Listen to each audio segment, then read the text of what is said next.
Bwana, hivi unajua ni msanii gani anayetawala mtandao maarufu wa YouTube Tanzania mwaka 2025? Nani mwenye wafuasi au subscribers wengi zaidi kufikia sasa? Wasanii wa Bongo Flava wamevuka mipaka na kuvunja rekodi, lakini swali ni nani ndiye mfalme wa YouTube kwa sasa? Na je, kuna mshangao katika orodha hii? Usikose video hii, kwani tutaenda kufichua wasanii 10 wa juu waliotazamwa zaidi kutoka nafasi ya 10 hadi nafasi ya kwanza. Tafadhali taja msanii wako pendwa kwenye comment section.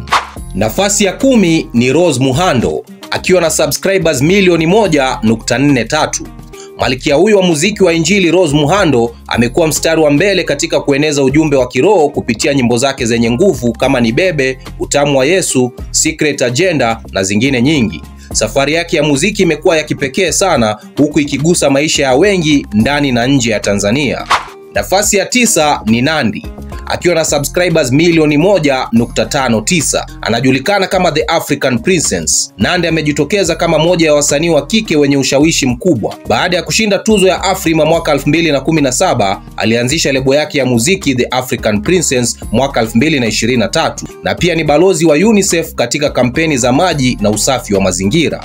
Nafasi ya 8 ni Juma Jux akiwa na subscribers milioni 1.62. Juma Jux au The African Boy naweza sema ni msanii wa R&B aliyejulikana kwa nyimbo kama Sugua na Enjoy aliyomshirikisha Diamond Platnumz. Albamu yake ya pili King of Hearts ilizinduliwa mwaka 2022 na imepokelewa vyema sana na mashabiki. Nafasi ya 7 ni Mario akiwa na subscribers milioni 1.72. Mario amejipatia umaarufu kupitia mtindo wake wa kipekee wa Bongo Flava. Nyimbo zake kama Mi Amor na Dia X zimekuwa maarufu sana, na ameshirikiana na wasanii wakubwa kama Alikiba, Jux na hata Bien Sauti Sol wa Kenya. Nafasi ya 6 ni Alikiba akiwa na subscribers milioni 2.07. Mfalme wa Bongo Flava Alikiba amekuwa kwenye tasnia ya muziki zaidi ya muongo mmoja. Baada ya mafanikio ya nyimbo yake kama Aje na Mwana, alizindua albamu yake ya Only One King mwaka 2021 na kuanzisha kituo chake cha redio Crown FM mwaka 2024. Nafasi ya 5 ni Mbosso akiwa na subscribers milioni 3.08. Baada ya kuwa mwanachama wa Yamoto Band, Mbosso alianzisha safari yake peke yake chini ya lebo ya WCB Wasafi. Albamu yake ya kwanza aliyoipa jina la Definition of Love ilizinduliwa mwaka 2021 na imekuwa na mafanikio makubwa mno. Nafasi ya 4 ni msanii wa kike Zuchu akiwa na subscribers milioni 3.89. Zuchu huyu ni binti wa msanii maarufu wa taarab Mama Adija Kopa, na amekuwa na mafanikio makubwa sana tangu ajiunge na lebo ya WCB Wasafi mwaka 2020. Ameweka rekodi kama msanii wa kike wa kwanza Afrika Mashariki kufikisha wafuasi au subscribers milioni 1 kwenye mtandao wa YouTube ndani ya miezi 11 tu.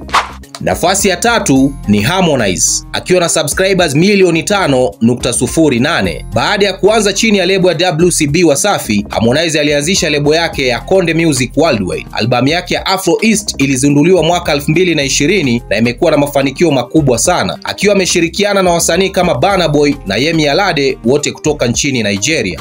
Nafasi ya 2 ni Rayvanny akiwa na subscribers milioni 5.64. Rayvanny ni mshindi wa tuzo ya BET. Alianzisha lebo ya Next Level Music baada ya kuondoka WCB Wasafi. Nyimbo zake kama Tetema na Number 1 zimekuwa maarufu sana, na ameshirikiana na hata wasanii wa kimataifa kama Maluma na wengine. Alafu nafasi ya kwanza ni Diamond Platnumz akiwa na subscribers milioni 10. Diamond Platnumz ndiye msanii wa Tanzania mwenye wafuasi au subscribers wengi zaidi kwenye mtandao maarufu wa YouTube. Akiwa kama mwanzilishi wa WCB Wasafi, ameshirikiana na wasanii wengi wakubwa duniani kama Alicia Keys, Rick Ross na Jason Derulo, na amekuwa na ushawishi mkubwa sana katika kukuza mziki wa Bongo Flava kimataifa zaidi.